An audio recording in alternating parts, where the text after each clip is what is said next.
Sud Radio, mettez-vous d'accord, 10h30, 13h, Thierry Stanner. Carburant et péage en hausse, multiplication des zones à faible émission, réduction des aides à la transition. On va passer en revue tout ce qui attend les automobilistes en 2023. Ce qui est certain, rouler en voiture devient de plus en plus cher. À tout de suite. Sud Radio, mettez-vous d'accord, 10h30, 13h, Thierry Stanner. Il est 12h10 sur Sud Radio. On s'apprête à laisser 2022 dans le rétroviseur et c'est aux automobilistes qu'on va justement s'intéresser aujourd'hui. 2023 va apporter son lot de changements et surtout des hausses de prix, carburant sans doute, péage c'est certain, assurance à coup sûr. Mais en cherchant bien aussi, il y a quelques bonnes nouvelles, au moins pour ceux qui se mettent au covoiturage ou qui passent à l'électrique. Si vous êtes au volant, garez-vous, 0826 300 300. On attend vos témoignages et je suis ce matin avec Flavien Neuvy. Bonjour. Bonjour. Vous êtes à l'Observatoire CTLM.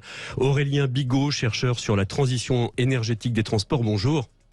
Bonjour. Et Fabrice Godefroy, expert mobilité et environnement pour 40 millions d'automobilistes. Bonjour. Bonjour. Alors commençons par un point sur l'état du marché automobile en cette période d'inflation. Est-ce que les immatriculations progressent, Flavien Neuvy ? Alors écoutez, on a une année 2022 qui est très très atypique, c'est-à-dire qu'on a eu un début d'année vraiment extraordinairement difficile, fortement impacté par la pénurie de composants électroniques. Il faut rappeler que avec la reprise économique mondiale en 2021, on a eu des goulets d'étranglement et que l'industrie automobile n'est pas celle qui est servie en premier par les fabricants de semi-conducteurs, de puces électroniques, qui vont plutôt orienter leur production vers l'électronique grand public, les téléphones, parce que ça rémunère plus en quelque sorte. Les industriels automobiles ne sont pas ceux qui payent le plus cher leurs composants électroniques. Donc il y a eu cette pénurie de voitures sur le premier semestre, mais c'est vrai que sur le deuxième semestre, ça va un peu mieux. On a un mois de novembre qui a même vu des ventes progresser de 9%. Alors il faut rester prudent parce que sur l'ensemble de l'année, on est quasiment à la fin de l'année. Là, on a les chiffres quasiment définitifs. On aura un recul du marché d'environ 8%. Et on atteindra péniblement les 1 600 000 immatriculations, ce qui... 8% de baisse par rapport à 2021. Oui, c'est ça. C'était déjà une année très faible. Est-ce que la part des voitures françaises augmente, se maintient ? Non, les constructeurs français souffrent. La part de marché des constructeurs français en tendance longue s'érode au fil du temps parce que la concurrence est très forte.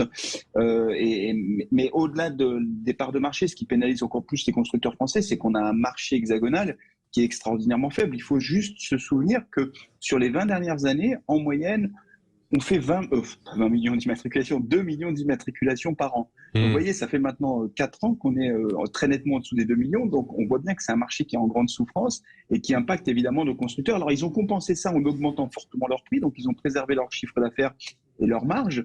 Mais globalement, il va falloir qu'à un moment donné, les clients reviennent parce que sinon, ça va poser des problèmes très importants pour l'ensemble de la filière. Ouais. Sur les ventes de novembre, sur les ventes de véhicules neufs en novembre, les voitures électriques ne représentent que 15%. Fabrice Godefroy, trop cher les véhicules électriques ? C'est déjà pas mal. Déjà 15%, c'est déjà pas mal. Ça a bien progressé. Alors il y a des aides de l'État pour ça, mais effectivement, un véhicule 100% électrique, c'est 50% plus cher qu'un véhicule thermique. Donc effectivement, malgré les aides, c'est pas toujours facile pour les automobilistes d'acheter un véhicule électrique. Et puis, 50% plus cher qu'un véhicule thermique, quelle que soit la gamme. On ne parle pas forcément de Tesla. Quand on compare des cylindrés et des véhicules identiques, et puis un véhicule électrique, il faut être électrocompatible aussi pour avoir un véhicule électrique, c'est-à-dire qu'il faut avoir une borne de recharge chez soi, parce que 80% des recharges des voitures électriques sont faites chez soi. Et puis après, il faut avoir les infrastructures quand on prend sa voiture pour aller voyager. On a à peu près 77 000 bornes de recharge actuellement électriques publiques. Il faut quand même se rappeler qu'en 2021, l'objectif était 100 000. Donc on est quand même assez loin de cet objectif-là. Donc tout ça cumulé, l'inflation, le fait que ça soit de plus en plus cher, c'est pas forcément facile et tout le monde n'a pas les moyens ou l'envie d'acheter un véhicule 100% électrique aujourd'hui. Et de fait, par rapport à cette problématique des bornes, plus de la moitié des acheteurs de voitures électriques habitent une maison individuelle, où c'est évidemment plus pratique d'installer dans le garage une borne de recharge. C'est très clair, c'est sûr qu'à partir du moment où on a une borne de recharge chez soi et qu'on l'utilise tous les jours et qu'on roule pour faire des allers-retours, c'est vrai que c'est une voiture idéale par rapport à ça. Mais faut-il encore avoir une borne de recharge chez soi ? Je vais prendre le cas par exemple des centres-villes à Paris où on dit que le véhicule électrique serait intéressant parce qu'on dit diminuerait la pollution. Quand on habite dans un immeuble haussmannien, d'avoir la borne de recharge chez soi, c'est pas forcément évident. Qui pend par la fenêtre. Voilà, mais, tout à fait. Voilà. Est-ce que la question de l'autonomie, c'est aussi un frein à l'achat d'un véhicule électrique? Ça va avec la question des bornes. Alors, les infrastructures, le prix et effectivement l'autonomie, pour l'instant, qui n'est pas encore suffisant. Encore que, évidemment, si on l'utilise pas forcément pour voyager, mais pour aller, par exemple, tous les jours travailler, c'est une voiture qui est effectivement très intéressante. Mais effectivement, il y a encore. Ça veut dire d'avoir une autre voiture pour partir en vacances. C'est le cas, ou alors la louer. En 2023, vous l'évoquiez, le bonus écologique sera diminué pour la plupart des Français. Alors il y a des exceptions, mais pour la plupart des Français, il baissera de 6 000 à 5 000 euros. Pas une bonne nouvelle. Pour les foyers plutôt au-dessus, alors on n'a pas encore les tranches, c'est un peu flou encore à ce niveau-là. Ça devrait augmenter pour les foyers modestes à plus de 7 000 par contre. Mais effectivement, pour les autres catégories, ça va baisser. Et puis il y a aussi quand même un bonus qui est en train de changer, c'est l'hybride rechargeable, qui était quand même un véhicule intéressant.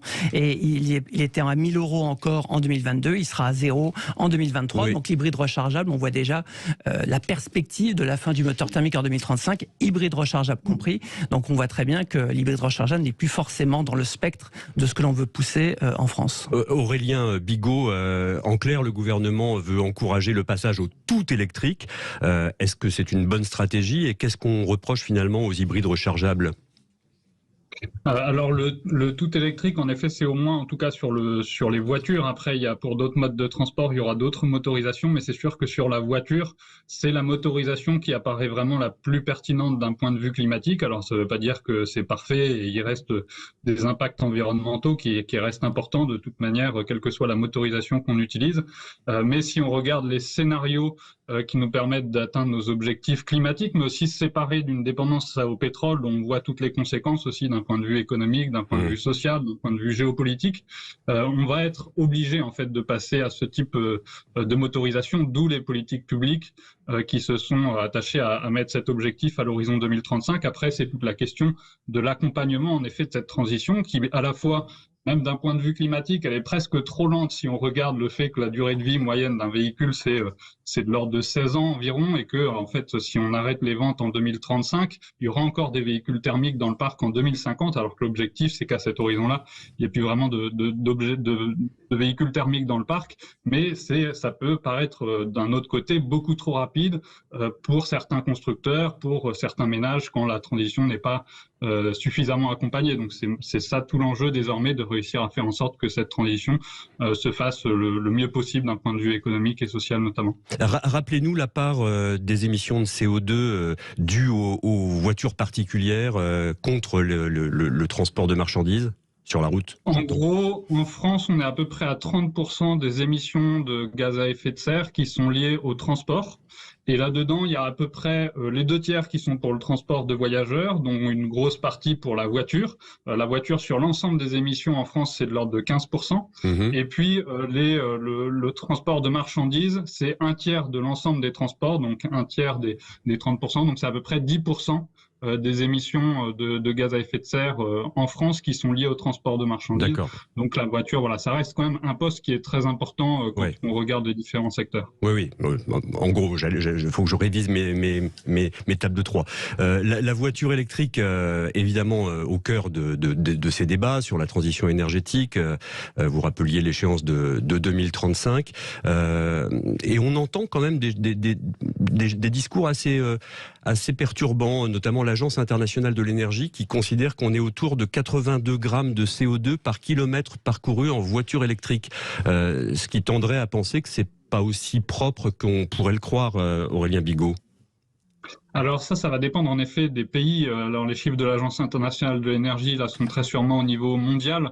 Au niveau français, on a une électricité qui est très peu carbonée, ce qui nous donne déjà une longueur d'avance sur l'immense majorité des autres pays par rapport à l'intérêt climatique de passer à l'électrique. Donc c'est sûr que chez nous, en gros aujourd'hui, passer d'une voiture thermique à une voiture électrique, c'est environ 3 fois moins d'émissions sur l'ensemble du cycle de vie. Donc, il y a plus d'émissions au moment de la production du véhicule parce que il y a cette batterie qui est aussi plus coûteuse d'un point de vue financier. Mais après, à l'usage, les émissions sont tellement faibles et en fait, c'est un peu pareil d'un point de vue financier. D'un point de vue financier, à l'usage, les coûts sont bien moins importants, ce qui fait qu'au niveau global, pour le bilan carbone, on est à 3 fois moins d'émissions sur l'ensemble du cycle de vie.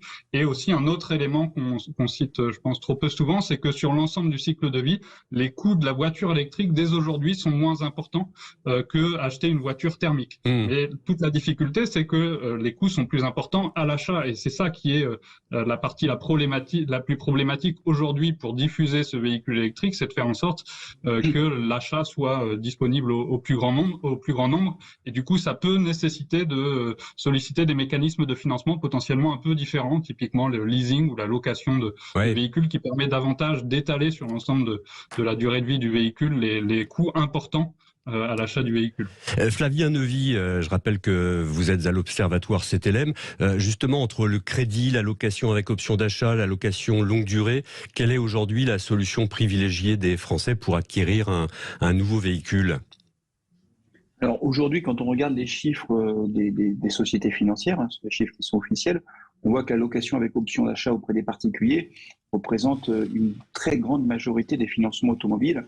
On pourrait dire que les 2/3, voire les 3/4 des financements automobiles se font via une location avec option d'achat, c'est-à-dire que pendant 2, 3, 4 ans, en fonction de la durée du contrat, l'automobiliste sera locataire de sa voiture, il va payer un loyer et à la fin de son contrat, soit il exerce l'option d'achat avec un prix qui est déterminé dès la signature du contrat, soit il rend la voiture. À ce moment-là, il n'a plus rien à payer. C'est très étrange d'ailleurs que c'est beaucoup progressé. Enfin, c'est étrange. En tout cas, c'est très spectaculaire. Au début des années 2000, il y a 20 ans, la location auprès des particuliers n'existait pas. C'était juste des locations courte durée quand on partait en vacances. Mais la location longue durée, la location avec option d'achat n'existait pas.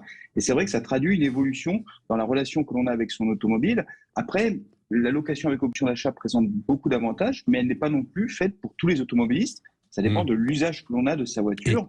Et donc, il faut bien penser toujours à regarder les contrats et à comparer les différentes offres. Juste d'un mot, quel est l'avantage de la LOA, location avec option d'achat, comparé à la location longue durée pure ? Avec la location longue durée, est vraiment plutôt orientée aujourd'hui, réservée aux entreprises qui font des locations longue durée parce qu'elles ont des flottes automobiles. La location avec option d'achat par rapport à un crédit classique pour un particulier présente l'avantage, si vous voulez, de renouveler votre voiture très régulièrement. Ce que font les gens à la fin de leur contrat de location, c'est qu'ils rendent la voiture et ils repartent avec une voiture neuve. Donc, si vous voulez, ils roulent dans une voiture qui est récente et qui répond aux dernières normes. Donc, ça, c'est un avantage important pour les automobilistes qui veulent changer de voiture régulièrement. Le deuxième avantage, c'est que très souvent, dans l'offre de location, dans le loyer, tout est inclus, c'est-à-dire l'entretien, la réparation. Et donc, c'est une solution, si vous voulez, sans souci, avec laquelle on roule dans un véhicule neuf quasiment tout le temps. Donc voilà, c'est plutôt pour les gros rouleurs et les gens qui n'ont pas envie de se tracasser la tête. Ok. Fabrice Godefroy, pour les locations de voitures électriques à 100 € promises par Emmanuel Macron, il faudra encore patienter un peu. Alors il y a ça, il faut patienter un peu, mais c'est surtout, ça sera de toute façon pour les petites citadines, ça sera pour les petits véhicules. Et sous condition de ressources. Sous condition de ressources. Et puis les petites citadines, par exemple, une voiture idéale, par exemple, comme la Dacia Spring, par exemple, qui est une voiture du groupe Renault. Il faut quand même savoir que la Dacia Spring, au niveau de l'industrie européenne, c'est pas forcément excellent parce que la Dacia Spring est fabriquée 100% en Chine. Avec de l'électricité charbon. Donc, c'est-à-dire que si on fait des bonus pour acheter ce type de véhicule et qu'on les aide effectivement au niveau de la location, il faut comme savoir qu'on est en train de sponsoriser l'industrie chinoise au détriment de l'industrie européenne. Aujourd'hui, les batteries électriques, alors je sais que les choses vont évoluer avec les gigafactories qui doivent arriver, mais aujourd'hui, 85% des batteries aujourd'hui des voitures électriques sont fabriquées en Asie, en Chine, en Corée. Donc, quand on sponsorise les voitures électriques, on sponsorise actuellement l'industrie asiatique. Il faut quand même le savoir. Et on peut espérer regagner en autonomie sur ces secteurs-là ? Alors oui, normalement, on espère. En tout cas, on a vraiment intérêt parce qu'en France, on est dans un pays constructeur, comme en Italie, comme en Allemagne. Donc, si on fait effectivement dans des pays où on était des motoristes, on n'a plus cette technologie-là, ça va être embêtant. Donc, il y a deux problèmes, mais qui ont déjà été identifiés par le gouvernement. Donc, il y a les gigafactories, c'est-à-dire d'assembler Je dis bien assembler, parce que fabriquer, assembler, c'est quand même chose bien différente. Des cellules de batterie sur le territoire français et européen, effectivement, mais après va se poser aussi la question des matières premières, le lithium, le cobalt. Oui. Donc on nous dit que déjà sur le territoire français, on pourrait peut-être essayer de trouver aussi du lithium sur le territoire français. Le problème, il y a un projet de mine déjà. Voilà, c'est ça, il y a un projet à ce niveau-là. Le seul problème, c'est que tout ça, c'est des projets à long terme, mais aujourd'hui, on sponsorise l'Asie, et c'est quand même bien embêtant dans un pays constructeur. Oui, Aurélien Bigot, faut bien prendre en compte effectivement tous ces paramètres sur la production, les matières premières, quand on parle d'écologie et de transport. Oui, complètement. Il y a un enjeu de relocalisation qui est très fort. D'ailleurs, tout à l'heure, je citais le fait que le mix électrique en France est assez largement décarboné. Donc, on a aussi un intérêt à relocaliser la production des véhicules, la production des batteries aussi, en France, là où l'électricité correspond à une partie des coûts environnementaux, une partie des coûts financiers aussi de la fabrication de ces véhicules et de ces batteries, que ça soit fait dans des pays avec un mix électrique avec une faible empreinte carbone. Donc, c'est sûr qu'il faut aller vraiment l'enjeu de relocalisation, l'enjeu industriel doit aller de pair avec le développement de ces ventes de véhicules électriques, et notamment le fait d'essayer d'avoir des véhicules électriques qui sont plus légers, si on veut qu'ils soient accessibles au plus grand nombre. Juste pour donner 2 ordres de grandeur, en gros, un véhicule électrique d'1 tonne aujourd'hui, c'est de l'ordre de 20 000 euros. Donc c'est à peu près la Dacia Spring, justement. Un véhicule électrique de 2 tonnes, c'est de l'ordre de 50 000 euros. Donc en gros, à chaque fois qu'on augmente le poids du véhicule de 100 kilos, c'est 3 000 euros plus cher à l'achat. Donc ça veut dire qu'on a un intérêt, en tout cas, d'aller vers des véhicules qui sont plus légers, potentiellement du coup avec une autonomie un peu moins importante, ça peut être l'inconvénient, mais qui reste largement suffisante pour les trajets du quotidien, qui en général en fait sont des trajets de quelques kilomètres, quelques dizaines de kilomètres, et du coup sur les déplacements de plus longue distance, il faut autant que possible essayer de développer les autres solutions de mobilité, que ce soit le train, le car, le covoiturage, l'autopartage comme c'était cité tout à l'heure avec la location de véhicules pour des déplacements ponctuels de ce type-là. Et c'est avec ce type de développement-là qu'on n'aura pas besoin de surdimensionner les capacités de batterie, qui sont aussi la partie la plus coûteuse d'un point de vue financier, d'un point de vue environnemental, et du coup de rendre le véhicule électrique plus facilement accessible à une grande partie des ménages aussi dès aujourd'hui. Aurélien Bigot, merci. On se retrouve dans un instant et on va parler des hausses qui nous attendent en 2023. Sud Radio, mettez-vous d'accord, 10h30, 13h, Thierry Staner. Tout ce qui attend les automobilistes en 2023, on en parle ce matin avec Flavien Neuvy de l'Observatoire CTLM, Aurélien Bigot, chercheur sur la transition énergétique des transports, et Fabrice Godefroy, expert mobilité et environnement pour 40 millions d'automobilistes. Fabrice Godefroy, je me tourne vers vous. Les hausses attendues en 2023, les péages, 4,75% en moyenne au 1er février. Vous me direz en un mot si c'est justifié. Et puis l'essence, évidemment, qui va augmenter puisque la prime, la ristourne de 10 centimes s'arrête samedi soir. Alors le péage, effectivement, en moyenne 4,75 d'augmentation. C'est une augmentation qui suit l'inflation, mais plus forte que d'habitude. On a eu chaud, parce qu'un peu plus, on roulait qu'à 110 km/h limité. Avec une augmentation du péage, franchement, ça n'aurait pas forcément été évident pour les automobilistes. Effectivement, au niveau du carburant, les ristournes de l'État et de Total s'arrêtent là, fin décembre. Donc début janvier... donc 20 centimes pour ceux qui vont chez Total. 20 centimes chez Total de plus. En sachant en plus que quand on regarde, je vous invite à regarder le prix du baril du Brent, qui est en train d'augmenter depuis quelques semaines. Donc comme on sait qu'il y a une inertie d'à peu près de 3 semaines entre le prix du brut et le prix qu'on retrouve en station, on risque d'avoir la baisse des ristournes au moment où le carburant risque d'augmenter. En février, on va avoir aussi l'embargo russe sur les pétroles déjà raffinés, notamment sur le diesel. Oui. Donc on risque d'avoir une augmentation aussi au niveau des diesel. Le diesel qui est déjà maintenant plus cher que l'essence. Et puis en plus de ça, ça risque de continuer. Alors effectivement, l'État a prévu un chèque de 100 € pour les foyers les plus modestes, en sachant évidemment que ça correspond à 10 millions d'automobilistes sur 40 millions d'automobilistes. Donc on peut dire qu'il y a 30 millions d'automobilistes qui vont rester au bord de la route sur ce sujet-là. Donc c'est vrai que ça ne va pas forcément être évident pour 2023. Alors autre nouveauté pour 2023, la prime de 100 € pour celles et ceux qui se mettent au covoiturage. Est-ce que ça peut suffire à motiver les Français pour les trajets du quotidien, Fabrice Godefroy ? Alors pour ceux qui ont le besoin de le faire et l'envie de le faire, pour les nouveaux, effectivement. Pour ceux qui le pratiquaient déjà, ils l'auront pas forcément. Et ceux qui s'organisent d'une façon sans passer en fait par les plateformes, ils l'auront pas non plus. Mais oui, pourquoi pas. Ceux qui ont la possibilité de le faire, le covoiturage, à la limite, ça peut être le transport en commun des gens qui n'ont pas forcément, qui n'habitent pas forcément dans des villes où il y a des transports en commun. Donc pourquoi pas, effectivement. Alors un phénomène qui se développe mais qui n'est pas encore forcément très connu, c'est ce qu'on appelle le rétrofit, ou comment redonner une seconde vie à sa voiture thermique. Flavien Neuvy, vous pouvez nous expliquer un peu de quoi il s'agit et combien ça coûte si on veut transformer sa voiture thermique en voiture électrique ? Alors ça dépend des modèles, mais c'est vrai qu'on voit de plus en plus d'automobilistes qui s'interrogent sur la façon d'optimiser leur véhicule. Il faut d'abord rappeler que l'âge du parc automobile en France ne cesse d'augmenter. En moyenne, les voitures ont 10 ans d'âge.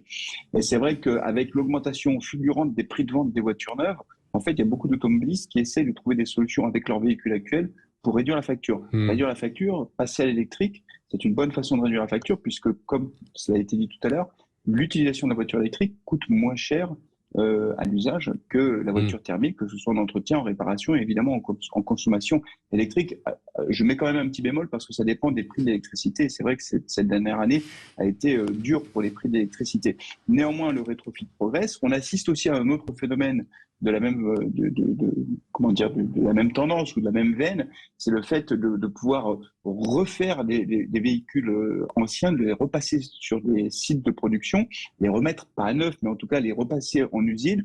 Il y a des concessionnaires automobiles qui font ça, des groupes de concessionnaires automobiles. Il y a des constructeurs aussi qui reprennent des vieux véhicules et qui vont les repasser finalement, qui vont repasser tous les points de contrôle, le freinage, etc., pour les remettre à la route dans des conditions de sécurité satisfaisantes.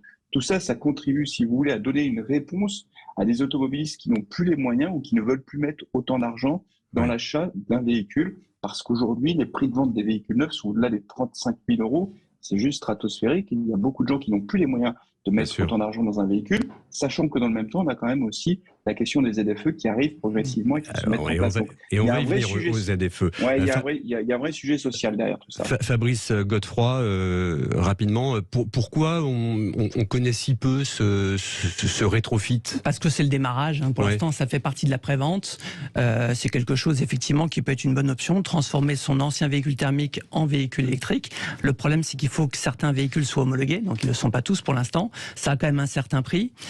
Donc oui, ça sera une des solutions. Et puis ça n'a pas un intérêt formidable si on a une vieille voiture. Ça dépend, parce que si on a envie de sauver une voiture sur le moteur thermique, pourquoi pas la sauver en la transformant avec un véhicule électrique ? Pourquoi pas ? Ça peut être une bonne solution. Après, une bonne vieille de chevaux en électrique. Pourquoi pas ? Pourquoi effectivement. Alors, Flavien Neuvy a cité ces 3 lettres qui s'imposent dans le paysage des grandes villes et qui pourraient bien déclencher quelques mouvements de colère. ZFE comme zone à faible émission, déjà en vigueur dans 11 agglomérations, dont Paris, Marseille et Toulouse. Le système va monter en puissance et à terme, ce sont tous les véhicules avec une vignette critère 3, 4, 5 qui pourraient être interdits de rouler dans les centres-villes. Dans les 10 grandes métropoles, effectivement, qui sont déjà mises en place depuis l'année dernière. Et effectivement, ça correspond à peu près à 48% du parc roulant, parce que c'est tous les diesels avant 2011 et tous les essences avant 2006. Donc effectivement, c'est une véritable bombe sociale qui est en train de se préparer parce qu'en fait, on est en train de dire à des gens qu'ils ont une date de péremption sur les cartes grises. Donc c'est vrai que c'est insupportable. On leur dit, si vous n'avez pas une nouvelle voiture, vous n'avez pas les moyens de changer votre voiture, notamment pour un véhicule électrique, vous ne pourrez plus rentrer c'est même pas dans les centres-villes, parce que souvent on dit les centres-villes. Non, c'est dans les métropoles ou dans les agglomérations. Et puis tout ça va s'étaler, parce que ça ne sera pas que les 10 grandes métropoles. Il y a toutes les agglomérations de plus de 150 000 habitants qui auront l'obligation de les mettre en place avant fin 2024. Mais on sent déjà qu'on voit bien que ça va être difficile à tenir. Donc, il y a certaines villes qui sont en train de repousser leur calendrier, notamment Paris et Grand Paris, qui a vraiment largement repoussé. Et on sent que les dérogations sont en train d'arriver. Donc, on en reparlera. Mais c'est sûr que ça, c'est véritablement quelque chose. Et même au niveau écologique, on peut se poser quand même quelques questions, parce que c'est une véritable obsolescence programmée qu'on est en train d'organiser sur les voitures. Donc, on peut vraiment se poser même des questions à la fois au niveau social et au niveau écologique. Et au niveau politique, parce que certaines communes, certaines agglomérations veulent y aller à tout prix. À Toulouse, les voitures particulières critères 4 et 5 seront interdites à partir de la semaine prochaine. Et certains ne veulent pas se précipiter. 4 et 5 et non classés, c'est à peu près 20% du parc roulant. Oui, c'est pas rien. Donc c'est pas rien. Donc c'est sûr que les gens qui ne pourront plus utiliser leur voiture, ça risque de grincer les dents. Et certains maires freinent des 4 fers. Le maire de Perpignan, par exemple, ou Alliot. Est-ce que Aurélien Bigot, est-ce que vous pensez, on s'interrogeait là avec Fabrice Godefroy, est-ce qu'écologiquement, c'est pas un non-sens ces ZFE? Ça va dépendre sur quels critères, en fait, d'un point de vue environnemental. Il y a différents types d'impacts environnementaux. Même au sein de la pollution de l'air, il y a différents types de sources de pollution. Et notamment sur les voitures, il y a des émissions qui sont à l'échappement des véhicules, et c'est essentiellement là-dessus que sont calibrés, c'est même uniquement là-dessus que sont calibrées les vignettes critères. En revanche, il y a aussi des émissions hors échappement des véhicules, par exemple les frottements des roues sur la chaussée, ou encore les plaquettes de frein. Et ça, c'est une pollution de l'air qui n'est pas prise en compte dans les zones à faible émission. Après, on peut aussi, de ce point de vue-là, voir que typiquement des véhicules assez lourds mais plus récents peuvent entrer dans des ZFE avec potentiellement des émissions hors échappement qui sont assez importantes, alors que des vieux véhicules qui sont éventuellement plus légers, parce qu'on a eu une tendance assez importante à l'alourdissement sur les dernières années, les dernières décennies, eh bien ces véhicules plus vieux, cette fois-ci, ne pourront pas forcément rentrer dans ces zones à faible émission. Donc c'est sûr qu'il y a des enjeux à la fois sociaux, environnementaux, ça va dépendre sur quels critères on regarde ça. Après, ce qu'il faut bien voir, c'est qu'il y a un enjeu de pollution qui est extrêmement fort en termes d'impact sur la santé. Suivant les analyses, ça va être entre 4 et 16% de la mortalité en France qui est liée à la pollution. Donc c'est des décès prématurés en lien avec cette pollution d'air qui n'est pas liée qu'au transport. Il n'y a pas que ça, mais c'est une partie qui est importante, en particulier dans les zones assez denses. Merci beaucoup à tous les trois d'être venus nous voir ce matin sur Sud Radio pour partager vos réflexions sur tout ce qui attend les automobilistes en 2023. Bonne route à tous les trois. Merci beaucoup. Il est 12h38. Merci. On va complètement changer de sujet dans un instant, dans une seconde. On parlera des complotistes.